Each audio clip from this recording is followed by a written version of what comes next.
Hello, and welcome back to another episode of Our Collective Experiences. I'm Sean, your host, and this is Chapter 3 of my Survivor's Guide to Awakening, a toolkit for your new reality. This episode, serendipitously, kind of took me a long time to write, mostly because I was dealing with trying to figure out my own fears. And that's what this whole chapter is about the refusal of the call, and dealing and recognizing different fears that may have held you back from your own life. So, without further ado, let's dive into Chapter 3, the refusal of the call. We stand at the precipice, at the edge of our unknown future. The call to adventure was the whisper or shout from the depths of our soul, urging and sometimes thrusting us forward towards the path of self-discovery. This phase of the journey, where the call to adventure is met with resistance, is as crucial as the call itself. This refusal is not only a detour, but a significant psychological and existential crossroads, the proverbial left and right choice of our life. Like Neo, we are given a choice to either return to the world we know of comfort, of discomfort, familiarity, and untapped potential, or we may boldly choose to take the path unknown, where we will be challenged and brought to the edge of our existence. With this choice comes the fear, doubt, and the weight of our known world. The refusal of the call can be viewed as the ego's resistance to confront our own shadow. To delve into the depths of our own darkness, we will illuminate both our fears and also our true potentials. Refusal may offer temporary comfort, but it often leads to a life unexamined, unfulfilled, and full of regrets, where potential remains untapped and personal growth is stifled. The refusal of the call has hidden benefits. It can be a necessary pause which allows us time for contemplation, preparation, or the gathering of courage before we set upon this path. Let me be clear in this. There is no rush, and I know I've said it a couple times already, but there really isn't a rush. You don't need to. And there is no wrong decision. There are only opportunities for growth. It is up to us how and when we'll answer the call. This time of pause underscores the gravity of our own personal journey, highlighting that the path to awakening is not one to be taken lightly. Sometimes, our refusal leads to a point where the call returns, but this time with more urgency. For myself, looking back at my life, I can clearly see the call start as a whisper, then a shout, which finally culminated in my NDE, which I really tried to ignore, but it wouldn't let me. The call will continue to appear until a crisis or significant event cannot be ignored. This might be what Carl Jung refers to as a confrontation with the self, or what Joseph Campbell regards as a deeper plunge into the adventure, where the hero is thrust into the transformation despite the hero's initial refusal. Eventually, our refusal might give way to acceptance. Not out of bravery, but exhaustion and necessity. I know that was my case. This is when we begin to explore the depths and breadth of our own shadows, crossing the threshold from the outer world into the inner depths of our inner world. But before we cross this threshold, I would like to warn you, you will encounter the darkest parts of yourself. Parts that we so successfully hid away from even ourselves will be thrust into view. To encounter our shadow is fucking terrifying. For our egos, for our minds, and for what Mark Serto of the Triad Mind calls the Guardian. Fear of the unknown, fear of being known, and a multitude of other fears will manifest in the most unfucking believable ways on your own journey into the depths of your soul. The dark night of the soul is filled with creatures of our making, but there is a secret. These same shadows, monsters, and creatures of the dark hold the key to unlocking our true calling and potential. With their illumination, we will be able to harness and yield what they have held greedily, yet had no way to use. All will refuse the call. This is not a failure on your part, but it's an important step in the individuation of our own adventure.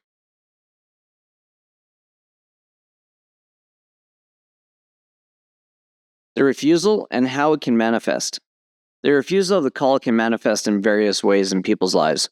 often as a form of resistance to change, personal growth, or the acceptance of new responsibilities or opportunities.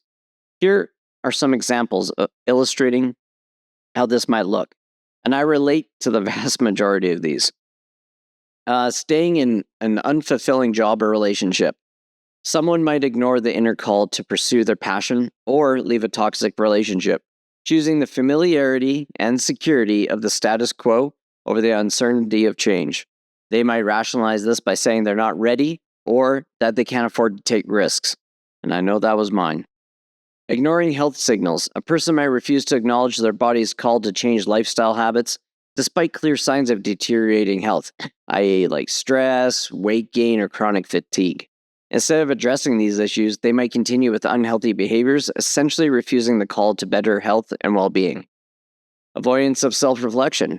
When faced with the need for introspection or therapy, some might choose to avoid it, fearing what they might discover about themselves. They might fill their lives with distractions like work, social media, entertainment to escape the call, or to confront their inner self. Not pursuing education or skills development. An individual might feel a pull towards learning a new skill or returning to education. I know this is my calling right now, but opts out due to fear of failure, age-related insecurities. I know me deciding to go back to school at my age, even though I'm just south of 40, it's sometimes pretty terrifying.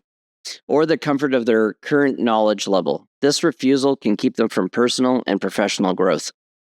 Cultural or familial expectations. Someone might feel called to break from traditional expectations, like choosing a different career path or lifestyle, but refuses out of fear of disappointing family, community, or losing cultural identity.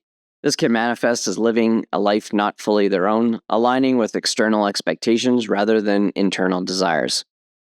Denial of spiritual or existential awakening.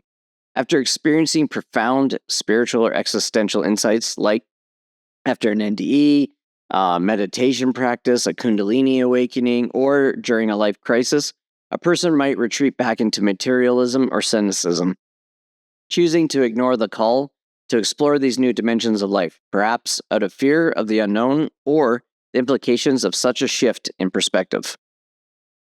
Ignoring creative impulses.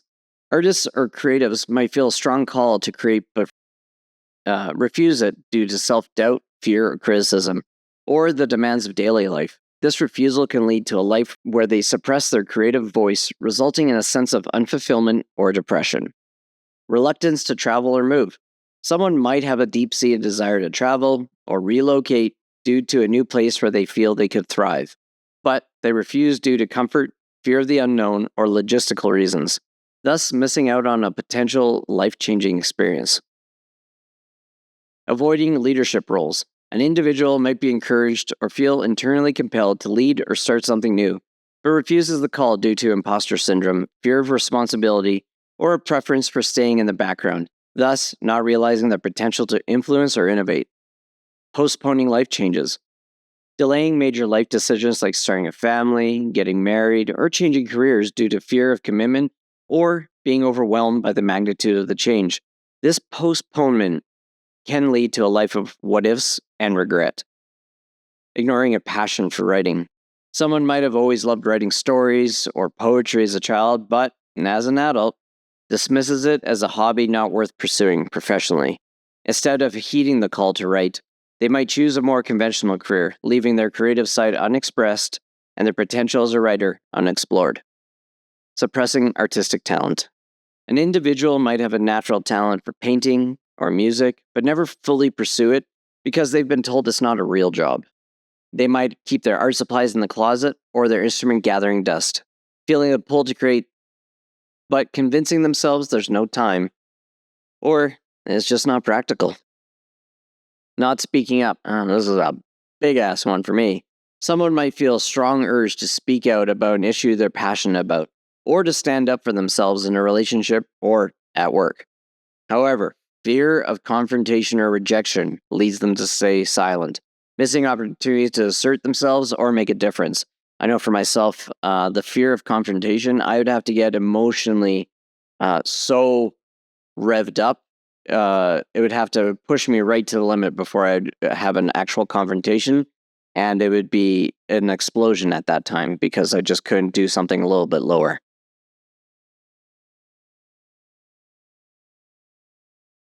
Neglecting personal relationships, feeling a call to reconnect with old friends or family members. Someone might ignore this due to past conflicts or the effort it would take. This refusal can lead to loneliness or regret over missed chances to mend or strengthen bonds. Ignoring dreams of entrepreneurship. A person might have countless ideas for businesses or products, but never take the first step. Overwhelmed by the fear of failure, financial risk, or the unknown aspects of being an entrepreneur. They remain in unemployment they find unfulfilling, ignoring their entrepreneurial spirit. I know for this one, this turned ugly for me. I did jump and it ruined everything. But now I'm starting to get to the point where I feel like I can go back into something like this. Postponing education or travel. Someone might dream of studying abroad or taking a gap year to travel, but continuously puts it off due to financial concerns, obligations at home, or fear of stepping out of their comfort zone. They might later realize these missed opportunities when it feels too late to pursue them. Not addressing mental health. Feeling the need to seek help for anxiety, depression, or trauma. A person might refuse due to stigma, fear of vulnerability, or denial of the issue's severity. This can lead to prolonged suffering or worsening conditions instead of pursuing healing and growth. Ignoring spiritual exploration. After experiencing moments of spiritual awakening or curiosity about different faiths, philosophies, someone might suppress their interest due to the comfort of their current beliefs or fear of social judgment. They might then live with a sense of spiritual void or unaddressed questions about life's meaning. Avoiding personal style or identity expression. Someone might feel a call to express themselves more authentically through fashion, art, or lifestyle, but holds back due to societal norms, peer pressure, or fear of standing out. They might dress in ways that don't reflect their true self, or live a life that feels like someone else's, missing out on the joy of self-expression. Ignoring encounters with non-human intelligences, UFOs, and non-local reality. After having an encounter with non-human intelligences, witnessing a UFO, I refuse to use UAP. I fucking hate that word. OBEs, NDEs, remote viewing, or a multitude of other possibilities one chooses to rationalize, ignore, or suppress their experience. Or possibly one sets out on a mission not only to disqualify their own experiences, but others as well. This can lead to a refusal of one's own experience, creating a fracturing psychologically and lead to deep-rooted trust issues. Refusal and fear. However, the refusal of the call manifests in your reality, it will be uniquely tailored to your personal journey. Like the heroes of myth, your adventure and the challenges you face are distinctly yours. My own refusals have emerged from the tapestry of my lived experiences, each echoing different aspects of my shadow self. These shadowy reflections offer clues to our deeply ingrained fears, which, once the door is slightly ajar, fears rush forth like water through a breach dam. They flood our inner landscape with a torrent of irrational and emotionally charged thoughts and ideas, challenging us to confront and integrate these aspects of ourselves as part of our awakening. Reflecting on the years before my NDE, I recognize now that I was presented with numerous opportunities for personal transformation, each a whisper from my unconscious, urging me to look more deeply at both myself and my relationships. My existence then was propelled by the pursuit of materialism, boiled down to sex and money. This was my lens on the world, and I assumed it was how the world saw me too. That my worth was contingent upon possessing what others coveted, which was being desired and having financial power. Just an hour ago, as I sat down to write this, I unearthed a hidden truth within my own shadow. My pursuit wasn't just about control over external circumstances, but also as an escape from vulnerability. Money symbolized autonomy. It was my shield against being manipulated or directed by the whims of others. It was my ticket to self-determination. Similarly, Being desired was a facade of self-love, which I still struggle to grant myself. This fear of being controlled and thus vulnerable was the silent conductor of my unconscious choices. Yet, my refusal to confront this shadow was intense. I employed distractions like work, business ventures, drugs, and pornography as tools to sidestep the harsh light of self-examination. These were not just pastimes, but mechanisms to keep the truth at bay, to refuse the call to a more authentic self. No matter how much I refused the call, it proved fucking futile. Life and the universe have a way of escalating the pressure until we're compelled to face these dark hidden truths within ourselves. It just never gives up. My NDE was the ultimate act breaking down barriers. The door was not just opened, but torn from its hinges and shattered on the ground of my existence. I had resisted the call for so fucking long, desperately trying to keep that door shut, but when my moment arrived, there was no escaping the flood of emotions, memories, and past experiences that came rushing in. My NDE wasn't the start of my downfall. That had been set in motion years before. Instead, it was a pivotal moment on a descent I could no longer avoid. Much like my harrowing experience on Storm Mountain, where my friend and I were swept down in a shale slide only to find precarious safety mere feet from a deadly drop, I was brought to life's brink and back.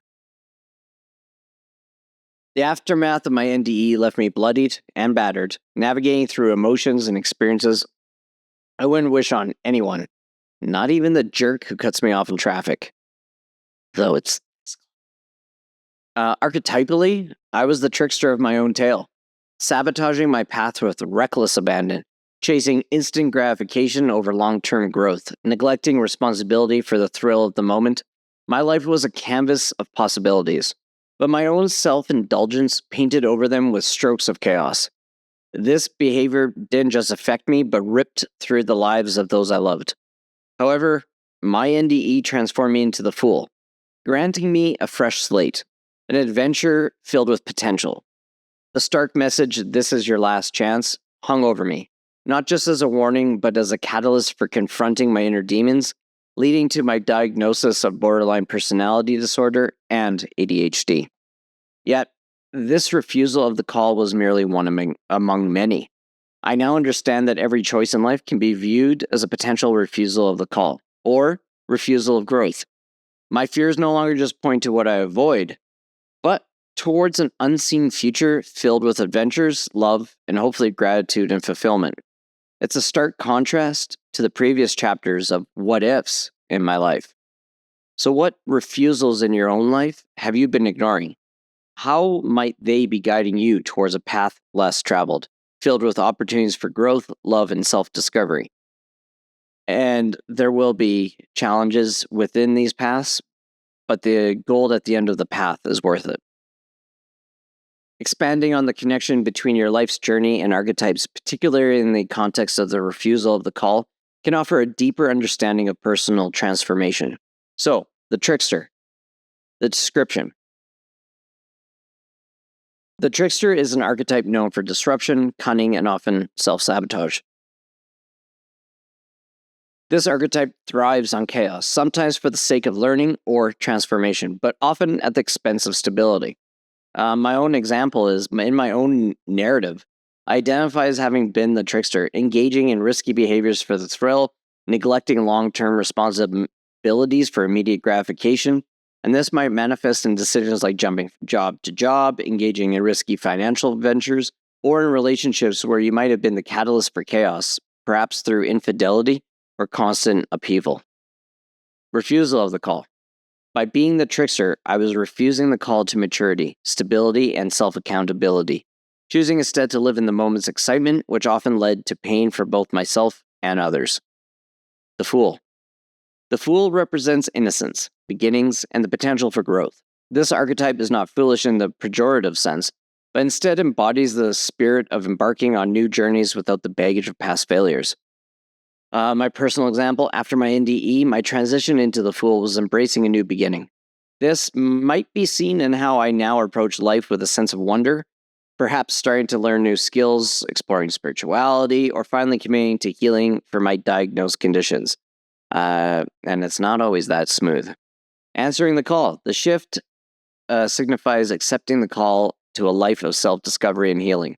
The Fool's journey is about learning through experience, which in my case involves confronting and integrating the lessons from my past actions.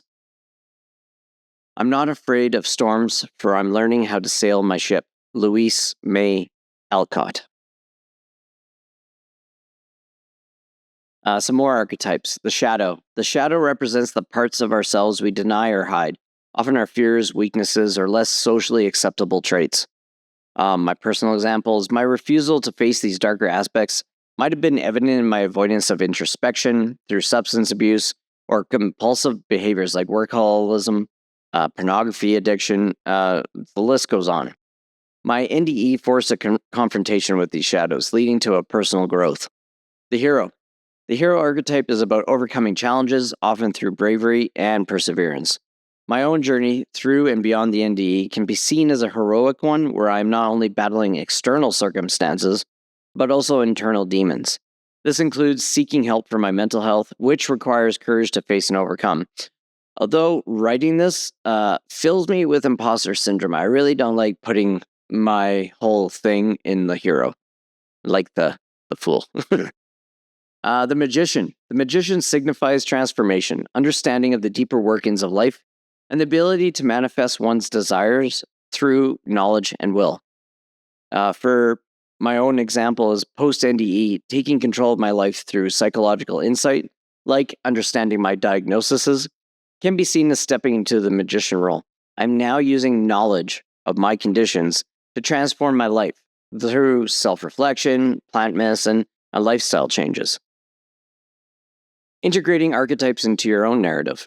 So reflect on which archetypes resonate with you most in life, particularly in the moments of refusal or acceptance of the call. For instance, are you more the caregiver, always putting others first to avoid your own call? Or perhaps the orphan, feeling abandoned by life's purpose? Growth. Use these archetypes to journal how one can transition from one to another to foster personal development. For example, moving from the victim to the warrior archetype by taking responsibility for one's life. Confronting fear.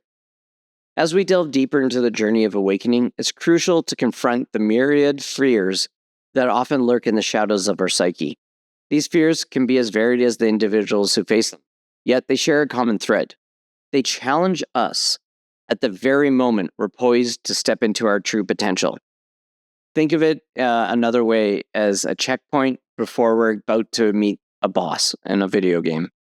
In this section, we explore the different fears that may surface for individuals on their own paths of transformation. From the fear of the unknown, which whispers doubt about leaving the comfort of the familiar, to the fear of failure that holds us back from taking risks. Each fear is a guardian at the gate of growth, testing our resolve to answer the call to our hero's journey. We'll examine fears such as the fear of change, which is the discomfort with altering the status quo, even when it's stifling. Fear of loss, the anxiety over what might be sacrificed on the path to self-realization. Fear of inadequacy, the internal voice that questions our worthiness or our capability. Fear of being alone, the dread of isolation that comes with paths less traveled. And fear of confrontation, facing the inner demons or external conflicts required for growth. Understanding these fears not only illuminates the obstacles on our paths, but also prepares us to tackle them with courage and insight. By recognizing and naming our fears, we begin to disarm them, transforming them from barriers into stepping stones towards our true selves. Let's embark on this exploration together, learning how to navigate the fearscapes of personal transformation, and in doing so, embrace the full spectrum of the heroic journey. The lamp of insight. So for fear of change, in the dark forest of self-discovery, the hero holds up the lamp of insight. As the light pierces the gloom, the shadows of change morph into clear paths. What once seemed like the dark, twisting roots of fear reveal themselves as stepping stones. On the heroic journey, we learn that each step into the unknown was not a fall into chaos, but a move towards growth. The fear of change is no longer a monster lurking in the dark, but a signpost guiding to new horizons. Change is inherently unpredictable, which can make it terrifying. This fear often manifests as a resistance to leave our comfort zones, even when those zones are no longer serving us. It's the fear of losing control over our lives or the outcomes of our decisions, even if we're not happy with it. Fear of loss. With a hero's lamp casting its glow, the forest shadows, which once seemed like gaping voids of loss, now show themselves as natural cycles. We can see that loss is not an end, but a part of life's ebb and flow.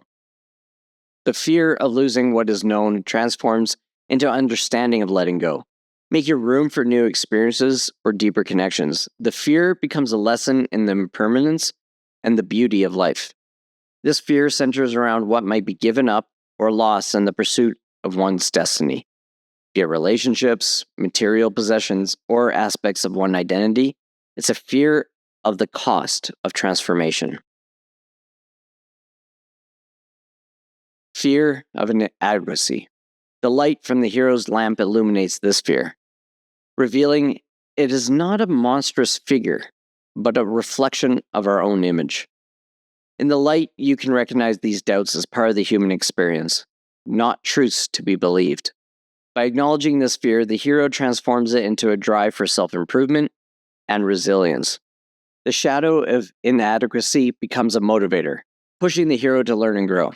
This fear whispers that we are not good enough, smart enough, or capable enough to achieve what we desire or to handle what might come. It's a fear deeply rooted in self-doubt and can paralyze one's journey. Fear of being alone. As the lamp shines, the dense, isolating forest parts, revealing not solitude, but a space for introspection and self-companionship. What seemed like a fearful isolation of being alone in the dark is now seen as moments of powerful self-discovery. Through this isolation, we may learn that being alone does not actually mean being lonely. It's an opportunity for self-love and personal growth. The fear of loneliness becomes a sacred space for inner peace. The prospect of solitude on the journey can be daunting. This fear often stems from a deep-seated need for connection, making the path of self-discovery seem isolating. And if one of your patterns is a tendency to have trauma bonding, this isolation gives you a space to breathe and to find your own strength. Fear of confrontation. The lamp of insight banishes the darkest shadows, where the monsters of confrontation reside. What once appeared as a fearsome beast now look more like life's challenges or lessons. Each confrontation, when lit by the lamp, shows its true face, not as an adversary, but as a teacher. We can learn that every conflict faced head-on is a step towards wholeness. The fear of confrontation transforms into courage, which, with each battle fought, becoming a victory over one's own limitations. Confronting one's inner demons or external conflicts can be terrifying. This fear involves facing what we've avoided, whether it's past traumas, personal flaws, or difficult situations in relationships or careers. Fears and the phenomenon. My own journey with the phenomenon began in childhood, steeped in terror, encounters, some only vaguely remembered, some way too vivid. They were involving abductions to ships where I felt helpless, controlled, and manipulated against my will. These experiences haunted my young mind, leading me to repress them deeply. They remained locked away until a series of ontologically shocking events in my mid-30s burst my world. My near-death experience, witnessing a UFO, shared dreams, and psychologically intense psychedelic journeys unleashed these memories. Now that was a tongue twister. With my worldview shattered, my carefully guarded memories escaped, wreaking havoc on an already fragile psyche. The sense of normality was destroyed. My emotional world lay in ruins beside my ordinary life. I was a wreck. I was utterly fucking devastated. The phenomenon mirrored this internal chaos. Unbeknownst to me, I'd been a scared, scarred, and broken little boy. Deeply emotional, highly sensitive, and quick to hide behind facades, or masks. My fear was palpable, and so were my experiences. Nights were punctuated by shadowy figures looming over my bed watching me. Memories surfaced of being taken and examined by beings devoid of emotion, care, or love. This was my reality, and it's a reality shared by many. What I've come to realize is that the phenomenon serves as a dark mirror, reflecting my deepest self. As I began to heal, confronting fears of loneliness, change, inadequacy, loss, and my greatest fear of confrontation, my experiences with the phenomenon has transformed. They shifted from fear to wonder, and from terrifying to the magical. I don't claim to understand what this phenomenon might signify for others, but for me, it has been a journey of self discovery, showing me who I was and who I am becoming. I hope that as you embark on or continue your healing journey, your encounters with the phenomenon can also guide you toward a similar transformation. Transforming the unknown into the known. In the narrative of the heroic journey through the dark forest, the lamp of insight serves not as just to light the way, but to transform fears into opportunities for growth. Each fear, once illuminated, loses its power to paralyze, becoming instead a guidepost on the path to self realization. This journey teaches that what we fear in the shadows, it can be understood, confronted, and ultimately mastered, turning the unknown into the known and the fearful into the conquerable. So, exercise 17, Tarot Journey Through Fear. Use tarot to visualize and confront fears. So here's your steps. Draw 3 cards, representing your current fear, the challenge it poses, and the potential outcome if you confront it. How you interpret it. Reflect on how each card speaks to your fear. For example, the Tower might represent the fear of change, signifying upheaval, but also new beginnings. Journal. Write about what each card reveals about your fear. How does the challenge card push you towards growth? What does the outcome card suggest about overcoming this fear? And meditation. Meditate with the outcome card, visualizing yourself embodying the qualities or outcomes depicted. How does this feel? Exercise 18. Self-reflection through personification. So use creative writing to explore and personify your fears. Here's your steps. Give your fear a name, appearance, and a voice.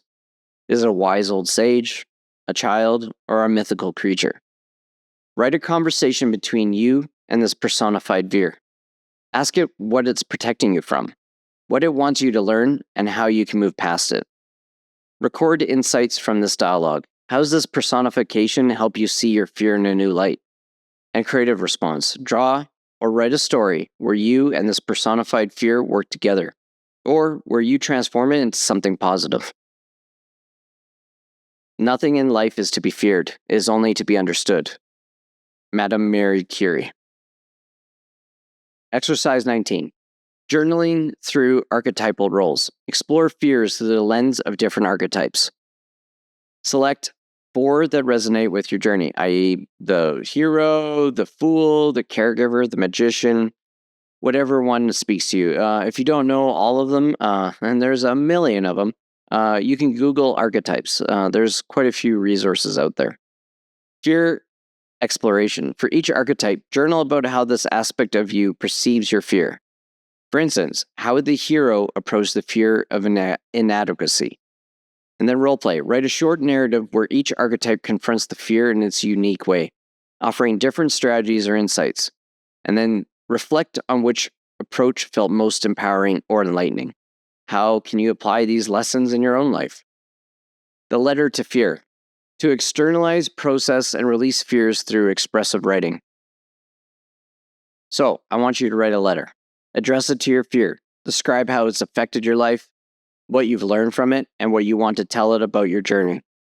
You can use archetypes. Imagine you're writing from the perspective of an archetype you wish to embody more fully, the warrior confronting the fear of confrontation.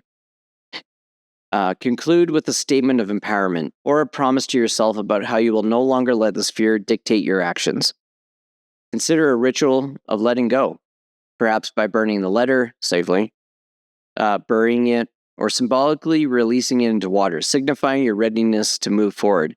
A lot of good ways I use this particular ritual is I look at the different phases of the astrological signs. So if it's a fire, like Aries is fire, so I'll burn it. If it's water, like Aquarius, then I'll drown it. Die, fear. Your personal myth. Myths and legends have become the cornerstone of my own philosophy and approach to life. Whether it was the heroes of my youth like Batman, the X-Men, Luke Skywalker, or William Riker, or the ancient myths connecting me to the universal patterns, each resonates with a different part of my inner being and journey. These stories have illuminated aspects of myself that yearn to be acknowledged and utilized. They've offered hope when I felt none, especially when I identified with the outcast, like immune with unique gifts. My unique gift was being annoying as hell, finding solace in online communities of kindred spirits. Or, when I drew strength from Hercules' saga of battling his 12 labors, returning not just victorious, but enriched with the new knowledge and skills. These myths have served as signposts and hope that I too can conquer my own demons and shadows, guiding me through my own moments of refusal of the call. Exercise 21, discovering your own personal myth. To explore how ancient and modern myths resonate with your personal life's narrative, providing insights, guidance, and parallels for your own journey of transformation.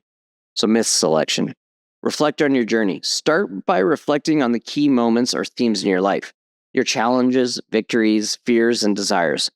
Consider if these align with common mythic themes like the quest for knowledge, Odysseus, overcoming adversity, Hercules, or rebirth, Phoenix, my own personal one. Choose 3 myths. Select 3 myths or mythological figures for any culture that you feel drawn to. These could be from Greek, Norse, Egyptian mythology, or any other tradition, or even modern pulp culture. For example, Odysseus for those facing a long journey home or through life. Persephone for themes of transformation and cycles of life and death. The Buddha for enlightenment or inner peace. Or Luke Skywalker's myth, representing the classic hero's journey from innocence to Jedi Master. While Leia Organa embodies the warrior princess who transitions from captive to leader, both revealing themes of destiny, identity, and the fight against tyranny. Deep dive into mythology. Research. Look into the details of each myth. What are the key events?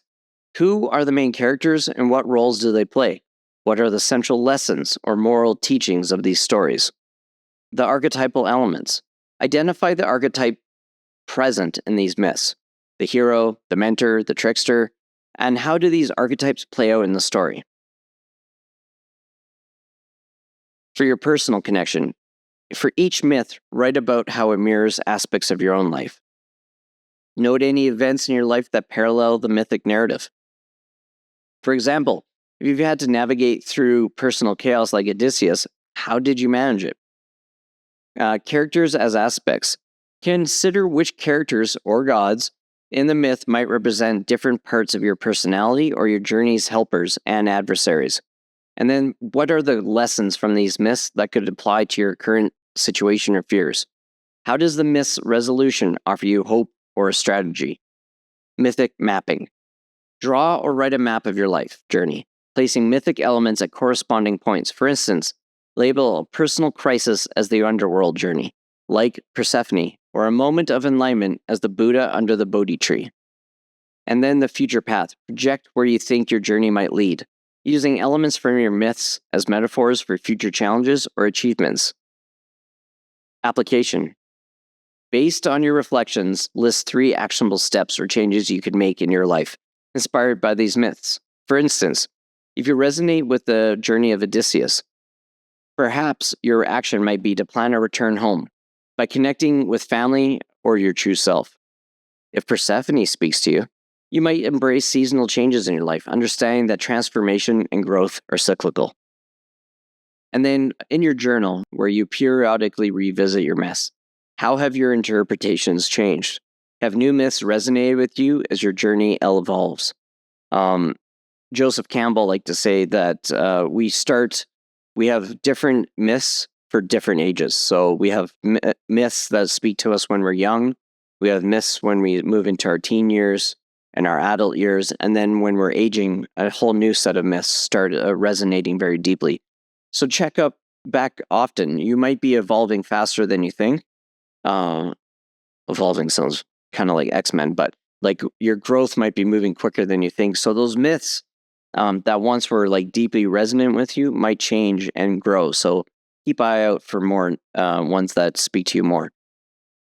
So, some myths from through the ages. So, here are 6 myths from various cultures that resonate with themes of confronting fear, overcoming challenges, and personal transformation. Persephone and Hades. Transformation, cycles of nature, and the confrontation with the unknown. One of the insights is Persephone's journey to the underworld and her eventual role as its queen symbolizes facing the fear of the unknown, transformation, and the acceptance of life's dualities, death, and rebirth.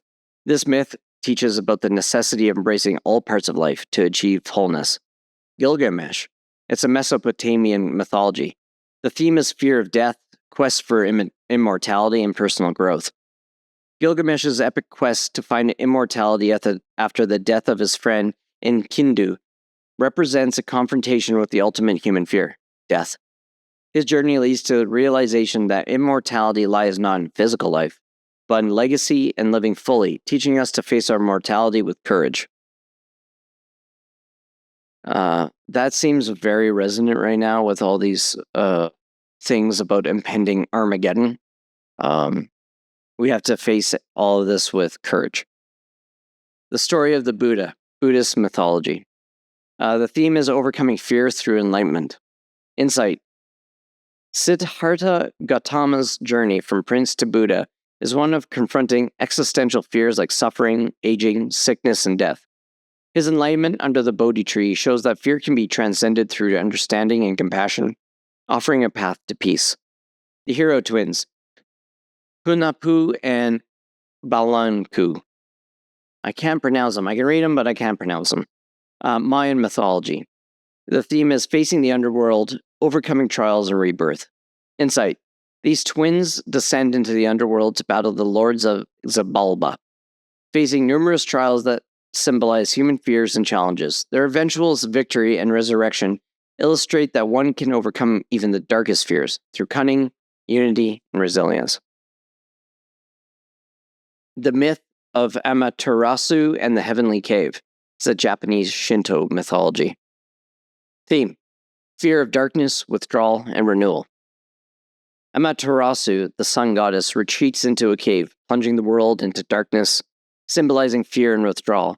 Her eventual coaxing out by the other gods through dance and laughter represents how community, joy, and self-reflection can conquer personal fears, bringing light back into one's life.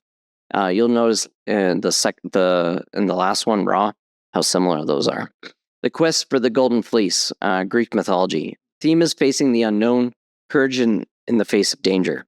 Jason and the Argonauts' journey to retrieve the Golden Fleece involves numerous encounters with fear-inducing challenges, from dragons to harpies.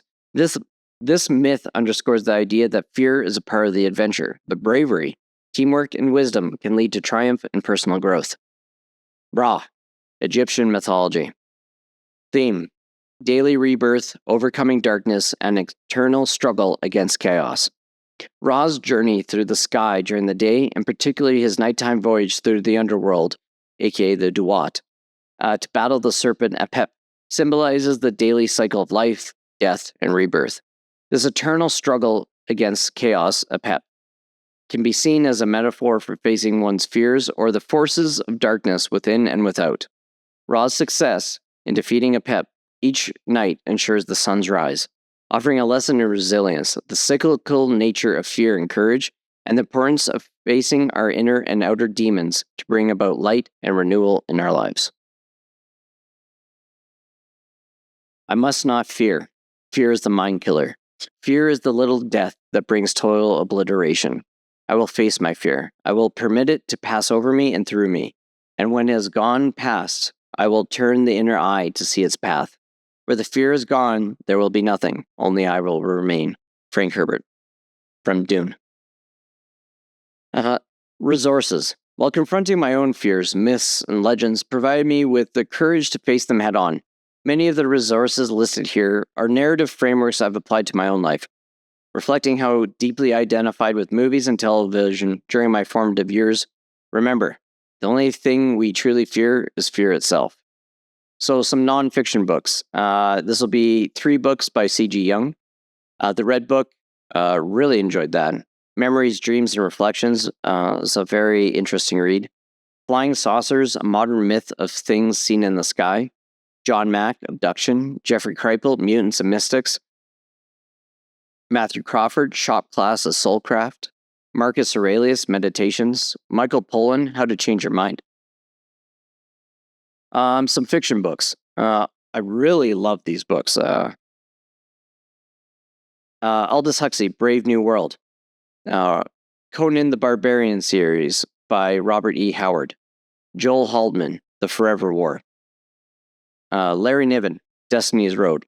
I love this book so much. John Ringo, Prince Rogers series. If you want a fun series, this one's great. X-Men Age of Apocalypse and X-Men The Dark Phoenix Saga, the comic book series by Chris Claremont. Batman Nightfall by Chuck Dixon, Joe Duffy, Alan Grant, Dennis O'Neil, Doug Moench. Batman The Death of the Family by Scott Snyder. The Jernah Saga by David Gemmell. It's very much like, I think Conan the Barbarian and Highlander kind of like had a baby. The Gore series by John Norman. It's really good for like the first 10 books. Then it gets really freaking weird. Well, not weird. It's like he was exploring his shadow of the sexual side. Let's put it that way. Frank Herbert, Dune, obviously, but Dune Messiah, Children of Dune, God Emperor of Dune, and Heretics of Dune. Music. Shinedown. I love Shinedown. How Did You Love Me, Call Me, and Sound of Madness. The Score. The Champion, The Fear, Fire, and Higher. Falling Reverse. Popular Monster, All My Life, and Prequel. Those ones are fucking insane. So good. Neoni, Dark Side, and The Who. Wolf Totem. I love The Who. I'm part Mongolian, so I love their music. Podcasts. Darren King and Nathan with Liminal Frames. Third Eye Drops. Tom Montauk. James Ian Doley for both Engaging the Phenomenon and Meta Perspective. Super love Meta Perspective. I actually had a really interesting experience with the universe while I was listening to Meta Perspective. Persons who offer views or theories on profound questions in ethics, psychology, metaphysics, logic, and other related fields. Immanuel Kant. Sigmund Freud. I know he's badly regarded now, but he took the first steps for others to follow afterwards. And he still came up with a lot of great core ideas. He may have sidestepped and was dealing with his own shadow, but that happens. It's that fear of being wrong is something we need to confront. So I think actually Freud's journey is actually a very interesting one with not being afraid to put oneself out there, even though later on it was proven not as relevant. Epictetus, Martin Heidegger. Movies, my favorite. The X-Men series, all of them. The directors are James Mangold, Gavin Hood, Brett Ratner, Matthew Vaughn, Simon Kinberg, Josh Boone, Bryan Singer. They are varying quality. There's like a whole gap that are pretty shit, but they still love them. Roland Emmerich's Stargate. Love that movie. Star Trek Generations by David Carson. Star Trek First Contact by Jonathan Frakes. Dune Part 1 and 2 by Denis Villeneuve. Blade Runner and Blade Runner 2049 by Ridley Scott and Denis Villeneuve. Arrival by Denis Villeneuve. God, I love that movie. Interstellar, Christopher Nolan. Batman Trilogy by Christopher Nolan. The Batman Trilogy in itself is a great exploration of the heroic journey, and a good, especially Dark Knight Rises. It gives a great exploration of traveling to the underworld, like the visual of Batman being stuck in the pit. I think it's just fantastic for trying to visualize the heroic journey. Gladiator by Ridley Scott. And Gladiator 2 is kind of me. Close Encounter of the Third Kind by Steven Spielberg. Aliens by James Cameron, and Star Wars by George Lucas. Television series. Westworld by Jonathan Nolan. If you're really interested in consciousness and what it means to be human. I really loved Westworld for that. Fallout by Graham Wagner, Geneva Robertson Dorrit. Severance by Dan Erickson. This one, I'm just watching season 2 right now. So freaking good. If you look at Severance as a metaphor for the conscious and the unconscious, it's very interesting. So, like, the severed people are in a labyrinth on the unconscious floor that aren't allowed and the conscious and the unconscious aren't allowed to collaborate. When you look at it that way, it's even better. X-Files by Chris Carter, Altered Carbon by Leda Kalogridis. I've never read the books, but apparently they're very good. The Expanse by Mark Fergus and Hawk Ostby. Fantastic series. X-Men, the animated series from the 90s. Really informative for my own life. Same with Batman, the animated series, and Spider-Man from the animated series, all from the 90s. Loved it. Courses to look out for. Robin Lasseter's The Bridge Collective. Darren King's Essence of Being. He actually just announced another one too, so keep an eye out for that. And then Diana Pasulka has different courses. I've actually been in 3 of them, so the Protocols, Beyond the Stars, and Red Pill. They're all really good. Coming up next, meeting the mentor. No journey, whether mythic or personal, is ever undertaken in solitude. Our stories are woven with encounters with individuals who appear at precisely the right moments. These can be mentors who guide us, or, as my partner calls them, anti-heroes. Those who, through frustration or pain, teach us what or who we do not want on our path. But mentorship doesn't always come in human form. Sometimes it's the books that serendipitously find their way into our lives, filled with answers and even more questions that we could fathom in a lifetime. These books act as scaffolds for our burgeoning understanding, supporting our beliefs, while sometimes challenging them as we navigate the path of self-discovery, or perhaps dreams and their mysterious symbology in the doorway to the unconscious, or even podcasts, movies, anything can be a mentor. In our next chapter, we'll delve into how to seek out a mentor, what it truly means to mentor or to be mentored, and how these relationships can propel our personal growth forward. So, if you'd like to continue following along, please like and subscribe, comment, and let me know if you like this. Thanks for everything. I hope you have a great week, and thank you.